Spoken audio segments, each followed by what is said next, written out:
We're used to seeing Europe like this, a collection of color-coded puzzle pieces where everyone shares a flag, government, and identity. But before 1789, this arrangement didn't exist.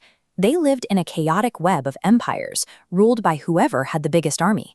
The idea that citizens should govern themselves as distinct groups started as a radical utopian fantasy. In 1848, a French artist named Frédéric Sourier captured this in a series of prints called The Pact Between Nations. Look closely at his painting, and you see ordinary citizens marching together in long lines. They are actively trampling the crowns and robes of absolute monarchs into the dirt, walking toward a statue representing liberty. Long before it was a geopolitical weapon, nationalism was a democratic dream. It was the hope of liberation from absolute rulers. That dream became reality in France. In 1789, the French Revolution shifted power from the king to the common citizens. To replace the monarchy, these citizens had to engineer a new identity. They introduced la patrie, the fatherland, and rolled out new flags, a single national anthem, and uniform civil laws to make everyone feel equal. Then came Napoleon Bonaparte. He exported these democratic concepts across the continent, but he did so as a militaristic, occupying conqueror. By 1815, the monarchs of Britain, Russia, Prussia, and Austria had enough. At the Treaty of Vienna, they banded together to erase Napoleon's changes and force the old imperial borders back into place. The old empires survived the shock. They outlawed democratic movements and drove the idea of the nation underground. Strict conservative censorship prevented open political rebellion. To keep the movement alive, the educated middle class found a new weapon. They turned to Romanticism. Instead of arguing about laws, artists and poets used folklore and ancient stories to emotionally connect people to a shared cultural identity. In Poland, which was occupied by Russia, citizens weaponized the Polish language. They used it in music and literature to resist cultural erasure. This cultural awakening supported secret societies.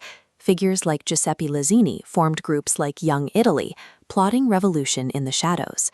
Suppressing the politics didn't kill the movement.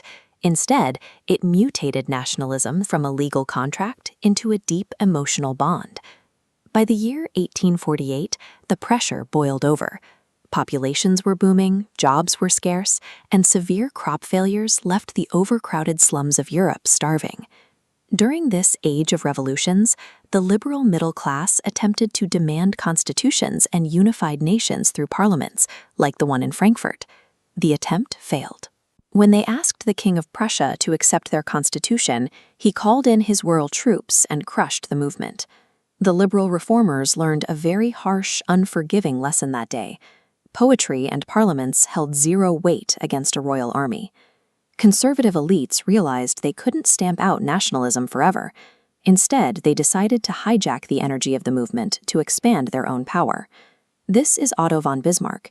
He forged a unified Germany not through democratic votes, but through military conquest and bureaucracy.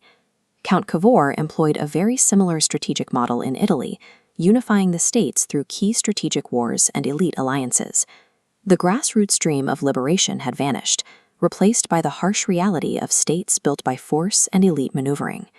By the late 19th century, the map of Europe was dominated by large, seemingly unified national states. To keep their populations loyal, these new military states co-opted the cultural tools originally created by the underground liberals. Nations personified themselves using divine allegories like Germania. She stands as a romanticized protector, but she is also defined by her sword and military flag. The French counterpart was Marianne. These towering statues were designed to command a citizen's unconditional emotional loyalty to the state. This state-sponsored romanticism successfully bonded millions of strangers. But by tying cultural pride to the strength of a military state, it turned a shared identity into a tool for international rivalry. Pride eventually looked outward. Nationalism shifted from internal unity to external superiority, transforming into imperialism. This tension snapped in the Balkans. As the Ottoman Empire decayed, newly formed nations clashed violently to expand their borders. These localized, hyper-nationalistic clashes dragged the massive, heavily armed European empires into the friction zone. The massive alliances locked firmly into place, and the continent tore itself apart in the First World War. It is the ultimate paradox. The same mechanism that can build a modern, equal society is also capable of burning it to the ground.